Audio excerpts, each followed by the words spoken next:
ایک ماں جب اپنی بیٹی سے کہے گی بیٹی ٹیوشن پڑھنے جاتی ہے، کون تیرے ساتھ جاتا ہے؟ وہ کون لڑکا ہے جس سے تم بات کر رہی تھی؟ وہ کون ہے جو تیرے فیس بک میں تیرا فرینڈ ہے؟ وہ کون ہے جس سے تم واٹس ایپ پہ باتیں کرتی ہے؟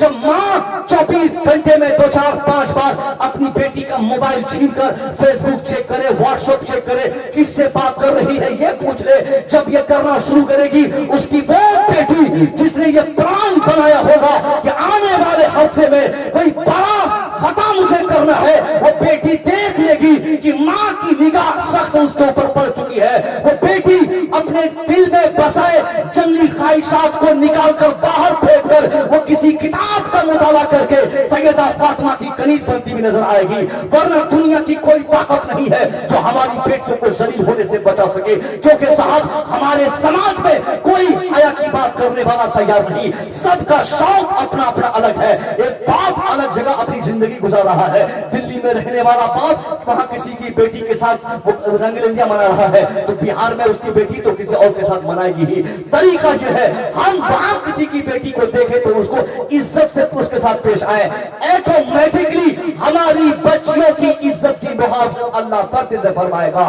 آج ہمارے جلتے ہوئے سماج کا ایک بھی ذریعہ بھی ہے کہ ہم میں سے کوئی کسی کو سمجھانے کے لائق نہیں، کیونکہ سب الگ زندگی میں مست ہے، ہر آدمی آنکھیں سیکنے کو تیار ہے۔ جلسوں میں جب ہم لوگ جاتے ہیں صاحب، ریڈ لائٹ جلانے والے جو ریڈ لائٹ جلاتے ہیں کسی کو ٹارگٹ کرنے کے لیے، ڈائریکٹ چہرے پر مارنے والے، ایسے بھی بدتمیز ٹائپ کے لوگ بھی جلسے میں آ کر ہماری بچوں کی طرف ریڈ لائٹ چلاتے ہیں، وہ شاید بھول جاتے ہیں کہ آج ہم نے ریڈ لائٹ چلا کر کسی لڑکی کو ٹارگٹ کر کے ان کی توجہ اپنی طرف مرکوز کرنے کا جو میں نے ہتھ کنڈا اپنایا ہے، آنے والے زمانے میں ہماری بیٹی کے ساتھ بھی ایسی بدتمیزی کرنے کے لیے کوئی سڑکوں پہ کھڑا ہوگا۔ ایک ہی طریقہ بچنے کا ہے، ہم دوسروں کی عزت کریں، اللہ ہماری بیٹیوں کی عزت کی محافظت فرمائے گا۔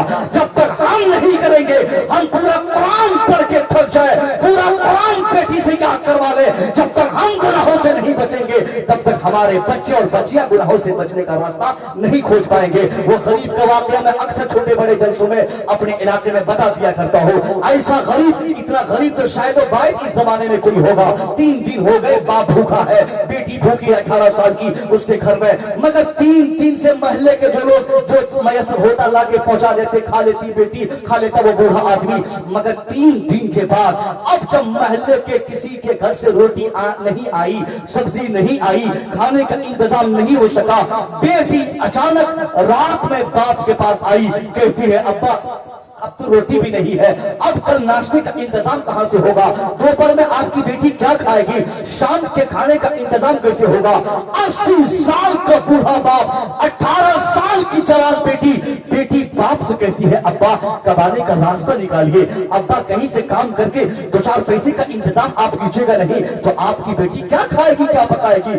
باپ بڑھاپے میں بھی بیٹی کی باتوں کی قدر کرتا ہے۔ اس زمانے میں بوڑھے بوڑھے لوگوں کو جب ان کی بیٹی کا فون آتا ہے، ابا 15 سال پہلے شادی ہوا تھا اور ابھی شادی بھی تھی اور ابھی یہ لڑکا جو 15 سال کے بعد اپنے سسر سے اپنے کہلواتا ہے کہ مجھے اپاچی چاہیے۔ اب 5 بیٹی کا باپ، پہلی والی بیٹی کو سائیکل دیا تھا، چھوٹی والی بیٹی کے زمانے میں بائک کی بات آ گئی، اپاچی کی بات آ گئی، چھوٹی بیٹی کو اپاچی جیسے دیا فوراً فون آ گیا کہ چھوٹی کو اپاچی ملی ہے تو ہم کو بھی اپاچی چاہیے، ہم کو اپاچی نہیں ملے۔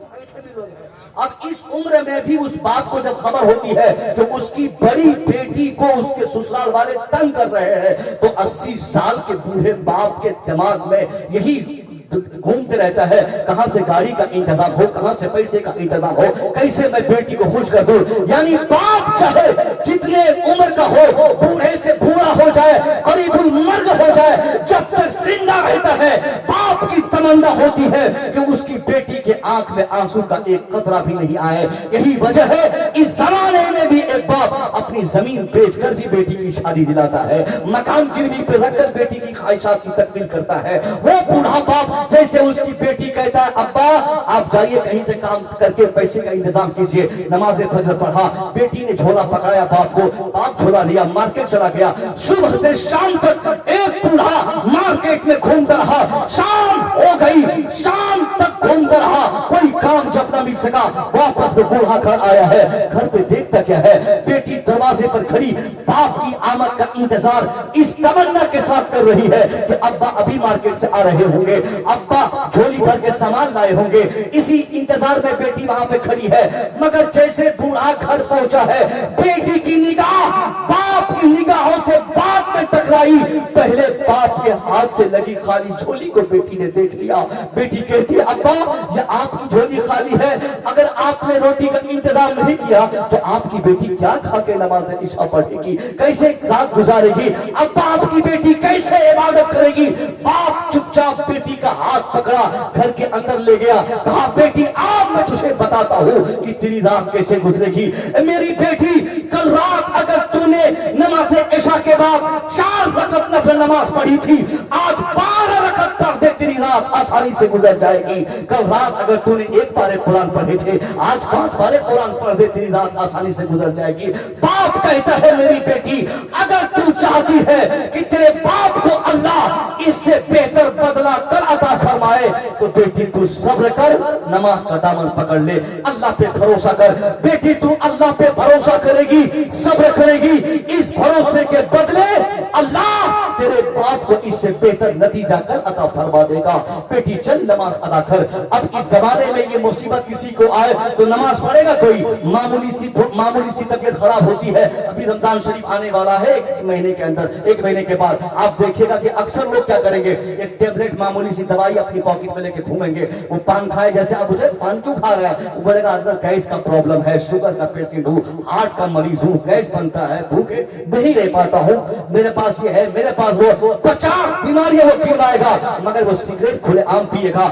ऐसे लोगों को चाहिए कि इस बुजुर्ग की जिंदगी से सबक ले ले, क्योंकि वो बुजुर्ग खुद 3 दिन से भूखा है, जान बेटी 3 दिन से भूखी है। बेटी कहती है अब्बा मैं कैसे रात गुजारूंगी। बाप ये नहीं कहता कि चुपचाप तकिया लगा के सो जा, बल्कि बाप एक्स्ट्रा बोझ डालते हुए अपनी बेटी से कहता है मेरी बेटी कल से ज्यादा नमाज आज रात पढ़ ले, तेरी रात गुजर जाएगी, कल से ज्यादा इबादत आज रात कर, तेरी रात आसानी से गुजर जाएगी। अब क्या हुआ, बेटी पूरी रात बिस्तर पे पड़ी रही, सोचती रही, फिर नमाज फजर पढ़ी, फिर उसके बाद बाप मार्केट चला गया, मार्केट में शाम तक घूमा, फिर वापस आया। लगातार 3 दिन तक 80 साल का बूढ़ा मार्केट जाता रहा, वापस आता रहा, काम की तलाश में ठोकरे खाता रहा, कहीं काम न मिला। चौथी सुबह को बेटी ने आखिरी अल्टीमेटम देकर अपने बूढ़े बाप को कहा अब्बा ये लास्ट चांस है, अगर आज रात आपने खाने का इंतजाम, रोटी का इंतजाम, चावल का इंतजाम नहीं किया तो याद रखिए आपकी बेटी को गलत कदम उठाने पड़ेंगे। बाप बहुत घबरा कर मार्केट जाता है, पूरा दिन चौथी सुबह से शाम तक मार्केट में घूमता रहा। शाम हो गई, फिर चौथी शाम को भी नाकाम होकर वो बूढ़ा जब घर लौटा है, अभी घर के दहलीज पे कदम रखा ही था, बेटी कुछ बोल नहीं चाह रही थी, इतने में बूढ़ा घबरा कर बेहोश होकर जमीन पे गिर पड़ा। इसलिए बेहोश हुआ कि एक तो 80 साल का बूढ़ा है, 80 साल के बुढ़ापे में 4 दिन लगातार मार्केट पैदल जाना, मार्केट से पैदल वापस आना, भूख की शिद्दत अलग है, चौतरफा मुसीबत में घिरा वो 80 साल का बूढ़ा बेहोश होकर गिर पड़ा। बेटी जवान घबरा गई, समझ गई लगता है अब्बा कुछ खाए नहीं थे इसलिए बेहोश हो गए। बेटी सोचती है अगर मैं ऐसे ही हाथ पे हाथ रखकर इस घर में बैठी रहूंगी तो मेरा बाप भूख से मर जाएगा। अब वो बेटी रात भर सोचती रही कहां से रोटी का इंतजाम हो, कहां से चावल का इंतजाम हो, कहां से सब्जी का इंतजाम हो, कहां से दाल का इंतजाम हो। रात के आखिरी पहर नमाजी इंसान की बेटी के दिमाग में एक शैतानी वसवसा हाइल हुआ। अब वो नमाजी की बेटी, इबादत गुजार की बेटी, आबिदे शबे जिंदादार की बेटी, रोजेदार की बेटी रात के अंधेरे में नकाब पहन के अपने घर के दरवाजे को क्रॉस करके वो छलांग लगा के मार्केट चली गई। इधर अज़ान फजर की आवाज सुनकर बेहोश पड़ा हुआ वो बूढ़ा खड़ा हुआ, देखता क्या है बेटी अपने हुजरे में है नहीं, पूरा घर तलाश किया, पड़ोस में तलाश किया, जब बेटी का कोई सुराग, कोई अता पता न चला, वापस वो नमाजी बाप, वो बूढ़ा बाप अपने उसी कमरे में दाखिल हुआ जहां वो अक्सर नमाज पढ़ा करता था, जहां से अपने रब को याद किया करता था। उसी कमरे में दाखिल हुआ और अपनी पेशानी को सजदे में रखकर अल्लाह से मुतालबा किया, ए मेरे परवरदिगार इस बूढ़े को तू मुलाजा कर रहा है, अल्लाह मुझे तूने फकीर बनाया, तेरी मर्जी पर मैं खुश रहा। ए अल्लाह, मुझे गरीब बनाया, मैं गुर्बत में नाज करता हूँ, मगर एक परवरदिगार, इस गरीब को इस गुर्बत में तूने 18 साल की हसीना जवान बेटी की दौलतों से सरफराज फरमाया था, मगर ए मेरे परवरदिगार, आज इस गरीब की बच्ची इसे बताए बगैर न जाने कहां चली गई है, पता नहीं कहां भाग गई है।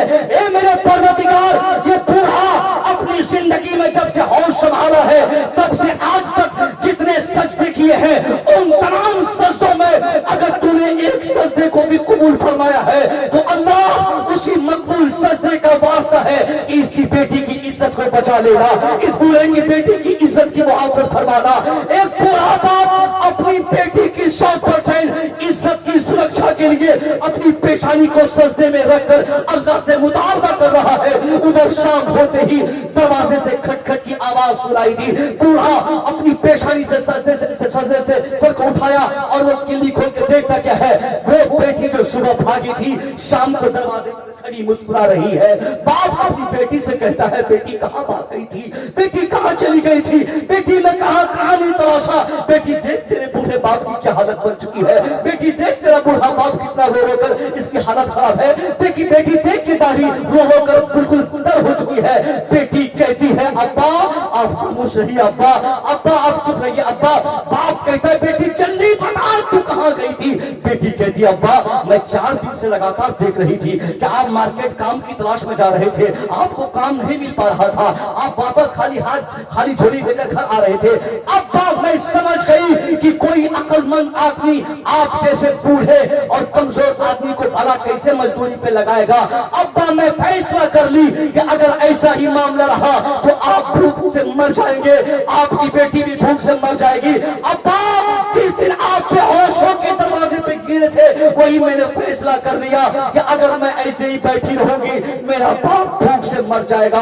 अब्बा मैं रोटी के इंतजाम में मार्केट गई थी, निकाब पहन के इरादा ये था मार्केट के भीड़ भाड़ में मैं जाकर निकाब के पट्टे को खोलकर जब खड़ी हो जाऊंगी हजारों लोग आएंगे जाएंगे, उन हजारों की गुजरगाह पर जब मैं खड़ी रहूंगी उनमें से 2 4 5 ऐसे जरूर होंगे जो मेरे हुस्न को देखकर, मेरी जवानी को देखकर, मेरे बदन को देखकर मेरे करीब आएंगे और मैं अपने जिस्म के बदले 2 4 पैसा उससे मांगकर उसी पैसे से अब्बा मैं रोटी खरीद कर आपको खिलाकर आपको मरने से बचा लूंगी। इतना जब एक गैरतमंद बाप सुनता है, एक नमाजी बाप, इबादत गुजार बाप जब सुनता है कि उसकी बेटी इज्जत बेचने मार्केट गई थी, बाप कहता है, बेटी जल्दी बता किन किन लड़कों ने तेरा बदन टच किया, किन किन लोगों ने तुझे इस्तेमाल किया। बेटी कसम खा के कहती है, अब्बा खुदा की कसम आपकी ये जवान बेटी गलत इरादे से मार्केट जरूर गई थी, मगर कसम खुदा की अब्बा मार्केट के भीड़ भाड़ में ये आपकी बेटी जिस जगह खड़ी थी शाम तक वही खड़ी की खड़ी रह गई। ए अब्बा मेरा बदन कोई क्या टच करता, मुझे कोई क्या इस्तेमाल करता, मैं जहां खड़ी थी वहीं मैं खड़ी रह गई। मैंने हजारों लोगों को देखा, मैंने हजारों लोगों को आते देखा जाते देखा, मेरा बदन कोई क्या टच करता, मुझे तो किसी ने गलत निगाह से देखा तक नहीं। बाप कहने लगा, मेरी बेटी तुझे कैसे कोई गलत निगाहों से देखेगा जबकि मैं तेरा बूढ़ा बाप आज तक दूसरों की बेटी को कभी बुरी निगाहों से नहीं देखा। नारे तकबीर, नारे रिसालत, बसके आला हजरत फैजाने सरकार ताजो शरिया हजरत डॉक्टर मुस्तफा PhD पूर्णिया।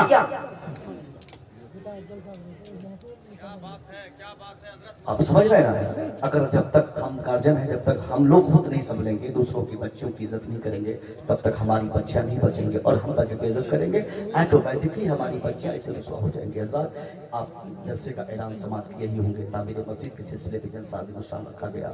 मस्जिद के बनाने में अव्वलन इस इलाके में खासतौर पर बहुत जलसे होते हैं, इस पर आप लोग ध्यान दें। जलसा कॉमनली कराएं, जलसा कॉमनली कौम के तौर पर आप 10 लोग मिल गए, 1,000 रुपए दिए, जलसा जरूरी समझ लें। किसी मस्जिद के कयाम के लिए, कब्रिस्तान को घेरने के लिए, मीनार बनाने के लिए जलसा अगर करेंगे तो सब पैसा जलसे में खत्म हो जाएगा, तो मस्जिद कहाँ से बन पाएगी, मीनार कहाँ से लग पाएगा। ये भी एक सोचने की बात है साहब। लेकिन जब आपने कर लिया है, ये अच्छी चीज है कि मस्जिद के नाम से आपने जलसा किया है, तो बेहतर यह है कि आप और हम सब लोग मिलकर अपने किसी भी मुसलमान के गांव में अगर कोई मस्जिद की तामीर हो रही है, मुसलमान 100% कामयाब वो है जिसकी कोशिश से उसके इलाके की मस्जिद शानदार बन जाए। मैं चाहूंगा, ज्यादा इधर उधर की बातें नहीं करूंगा, मैं चाहूंगा, मैं आपका मेहमान हूं, आप में से कितने लोग हैं जो इस गांव की मस्जिद की तामीर में हिस्सा लेना चाहते हैं? अगर कोई 500 वाला एक भाई खड़ा होगा तो मैं इरादा करता हूं कि उसका नाम भी बोलूंगा और अच्छी दुआओं से नवाजूंगा। सिर्फ 500 रुपये की बात हो रही है, 500 रुपया कोई बहुत ज्यादा रकम नहीं। अच्छा, बैसी के हुंडा शोरूम से असद साहब ने 1100 रुपए दिया। मैं तो 500 अपनी मर्जी से, अगर आप अपनी मर्जी से देंगे तो ये तो और अच्छी बात है साहब। आपने 500 मांगा, कहें हजरत मैं तो 1000 दिया, तो मैं और 10 के नारा लगाऊंगा। देखिए 1000 रुपया शोरूम हुंडा शोरूम भैया ने दिया।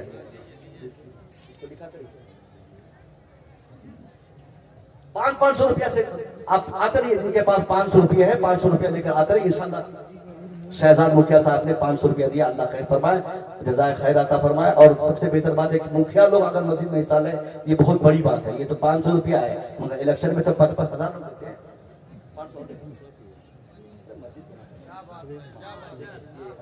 क्या नाम है? नूर अख्तर साहब ने 500 रुपये पेश करना चाहा, फिर 1000 रुपया दिया। माशाल्लाह 1000 साहब नूर अख्तर साहब ने मस्जिद की तामीर के लिए दिया, तरक्की के लिए दिया। हाशिम ठेकेदार गुड़ियाल मुंबई 3000 रुपये। माशाल्लाह मैं तो 500 मांगा था, ये लोग 3000 दे रहे हैं। बहुत अच्छे लोग हैं माशाल्लाह, अल्लाह खैर फरमाए। ये 3000 रुपये। और भाई साहब 500 लेके आते रहिए। मुसव्विर रजा 500 ही लेता है। मस्जिद के नाम से दिए, मस्जिद पे दिए ना? हाँ मस्जिद में दिए। किसके नाम पे? पनाउल्लाह साहब के नाम से मस्जिद में दिया गया 510 रुपया। अल्लाह खैर फरमाए। और कोई भाई साहब 500 रुपया तो ऐसे ही खत्म हो जाता है, एक झटके में आदमी खत्म हो जाता है। अल्लाह के घर में अगर आप 500 दे रहे हैं, ये 500 रुपया 50,000 का काम आएगा। माशाल्लाह। आपका नाम? साहिब साहब। 100 रुपये भाई साहब ने दिया। और भाई साहब लोग कोई अभी जल्दी नया भाई आएंगे इंशाल्लाह, इनसे भी आप समाप्त करेंगे। मगर मैं गुजारिश करता हूं, मैं 500 से कम लूंगा नहीं। वो आम चंदा होगा तो हजरत कर लेंगे नया भाई। आखिरी बार जब कलाम पढ़ेंगे उस वक्त एक